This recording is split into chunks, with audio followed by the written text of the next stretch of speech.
Halo sahabat digital, selamat datang di channel Digital Marketing Strategi. Mudah-mudahan kita semua dalam keadaan sehat dan tetap semangat. Sahabat digital marketing, kita menyadari bahwa pandemik COVID-19 yang terjadi di seluruh dunia ini membuat semua sektor berubah.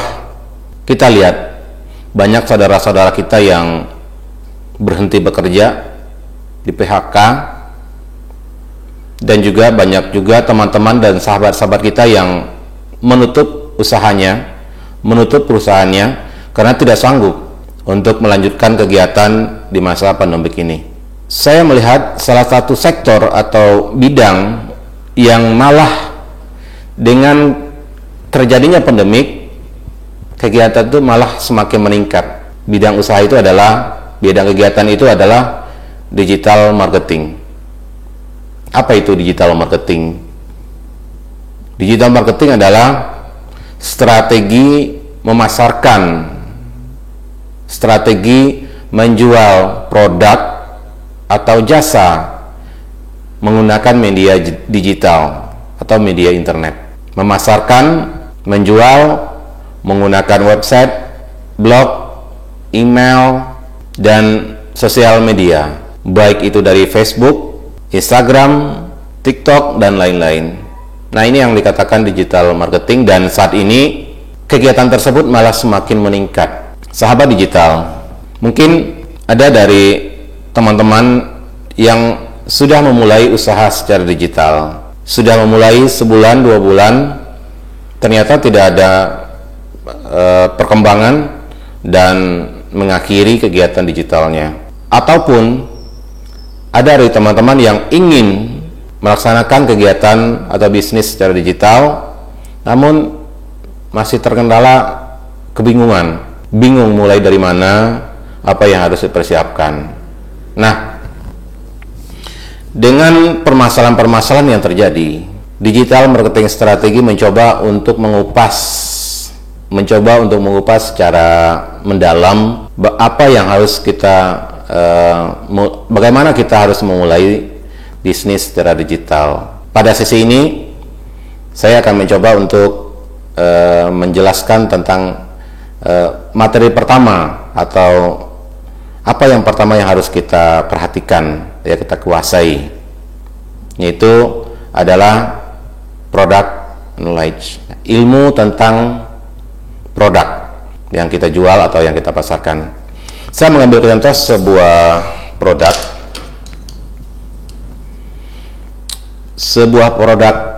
pensil. Di tangan saya ada 2 produk pensil yang beda merek, namun kalau dilihat secara fisik, baik warna, ini sama. Ini pensil 2B, ya.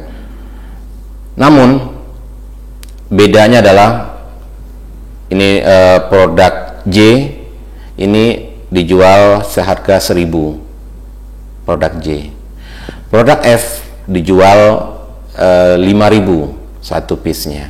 Pada saat ada pelanggan mau beli produk F, kita akan menjual sebuah produk F. Kita tawarkan ke pelanggan, "Kak, mau beli pensil," contoh. Kita akan tawarkan produk F. Harganya berapa, Kak? Harganya 5.000. Nah, dari sini kita perhatikan bagaimana kita menjawab pertanyaan dari pelanggan. Seandainya jawaban kita seperti ini, "Oh iya, ini harganya mahal dari sananya." Atau kita jawabnya juga, "Oh iya, ini mahal karena harga belinya segitu. Dari suppliernya harganya mahal." Kita bandingkan jawaban kedua. "Oh iya, Kak, ini memang kalau dibandingkan dengan produk J, ini lebih mahal. Namun secara kualitas, ini adalah terbuat dari kayu yang kualitasnya bagus, dan pensilnya juga kualitasnya yang bagus, sehingga pada saat kita melakukan perautan atau meraut pensil, ini tidak gampang patah. Dan pada saat kita nulis pun, itu tidak perlu harus ditekan, tapi dia sudah hitam contoh, ya. Dan walaupun ditekan dia tidak akan patah. Kalau seandainya kita menjawab dengan jawaban pertama tadi, kita cuma bilang bahwa oh iya kak, ini harganya dari supplier, harganya udah segitu. Orang tidak mungkin barangkali orang tidak akan beli, karena dia pikir mendingan beli yang harganya 1.000 gitu.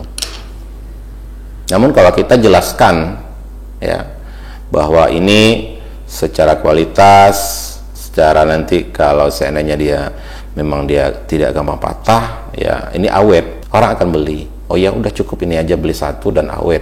Kita bisa tahu bahwa modal kita buat jualan itu adalah pemahaman kita tentang produk, penguasaan kita tentang produk yang kita akan pasarkan. Tanpa kita memahami produk yang kita pasarkan, kita tidak akan bisa jual. Dari contoh yang diberikan meyakinkan kita bahwa penting produk knowledge itu kita kuasai. Nah, bagaimana kalau kita menjual sebuah baju, anggaplah baju kaos. Tentunya kita harus tahu produk knowledge dari baju kaos tersebut atau spesifikasi dari baju kaos tersebut. Contohnya, warna dari bajunya apa, kita harus pahami. Kita harus jelaskan nantinya, hitam, biru, merah, putih, dan lain-lain. Dan bahannya apa, ini juga harus kita ketahui dan kita harus jelaskan nantinya. Dan ukurannya, contoh ada ukurannya nanti ada XL, ada L, ada double XL dan lain-lain. Nah ini harus detail. Yang jadi pertanyaan dari pelanggan apa? Ukuran L-nya berapa? Nah ini harus kita jelaskan, ukuran lengannya berapa, ukuran lebar dadanya berapa, dan lain-lain. Nah kalau nanti baju kaosnya itu ada terdapat gambar atau tulisan, ini dari tulisan atau gambar itu terbuat dari apa? Apakah dari sablon atau nanti bordiran, dan ini harus jelas kita sampaikan ke pelanggan. Ini yang dikatakan product knowledge, kita harus paham ini. Atau kita mau menjual atau memasarkan sebuah produk elektronik seperti laptop. Nah ini juga sama, kita pahami produk knowledge-nya, kita pahami spesifikasi dari barangnya. Contoh, ukuran layarnya berapa, inch, 14, 15, dan lain-lain. Storage-nya sudah pakai SSD atau pakai harddisk biasa, dan kapasitasnya berapa, memorinya berapa, 8 GB kah, 4 GB kah, atau 16 GB, RAM-nya, dan lain-lain juga. Harus kita jelaskan, dia pakai include kah, pakai OS, ya, VGA-nya berapa, dan lain-lain. Nah ini kita harus pahami, dan kita harus nantinya pada saat kita menjual produk tersebut, nanti kita akan butuh ini gitu.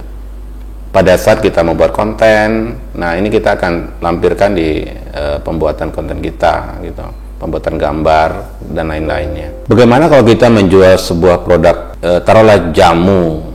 Nah ini kita butuh produk knowledge-nya apa, fitur dan manfaat dari kita minum jamu. Fiturnya apa, ya, terbuat dari berapa kadar jamunya, mungkin ditambahkan dengan mungkin ada vitaminnya, ada jahenya, dan lain-lain. Nah ini kita harus sampaikan khasiat yang dirasakan oleh pelanggan apa, dan bagaimana cara minumnya, mungkin sehari berapa, dan lain-lain. Nah ini yang kita jelaskan sehingga pelanggan kita paham, pelanggan kita tahu, mengerti. Jika dia membeli ini, nanti dia tahu isinya apa, manfaatnya apa. Nah ini pentingnya kita mengenali product knowledge dari produk yang kita akan pasarkan. Tanpa kita paham, kemungkinan besar kita bisa closing itu kecil sekali. Contoh, dari awal materi tadi kita sudah coba menjelaskan sebuah pensil yang kita jual walaupun harganya mahal, tetapi kalau kita paham produk knowledge-nya, kita bisa jual itu. Tapi kalau kita tidak memahami itu, ya niscaya kita bisa jual. Demikian sharing materi yang bisa disampaikan untuk kesempatan kali ini. Mudah-mudahan bisa bermanfaat buat sahabat semua yang ingin melaksanakan penjualan produk-produk secara online atau secara digital. Ya, kita awali, sekali lagi kita awali dengan pemahaman produk yang kita jual. Ya, tidak ada hal yang tidak mungkin. Ya, kita berusaha terus. Ya, semoga materi di video ini, di channel ini bisa memberikan semangat baru buat teman-teman untuk melaksanakan bisnis secara digital.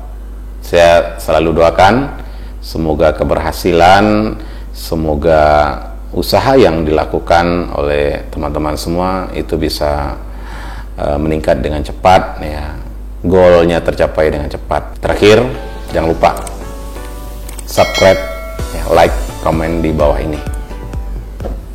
Ya, demikian, sampai jumpa di sesi berikutnya, di kesempatan berikutnya. Terima kasih, selamat dan tetap semangat.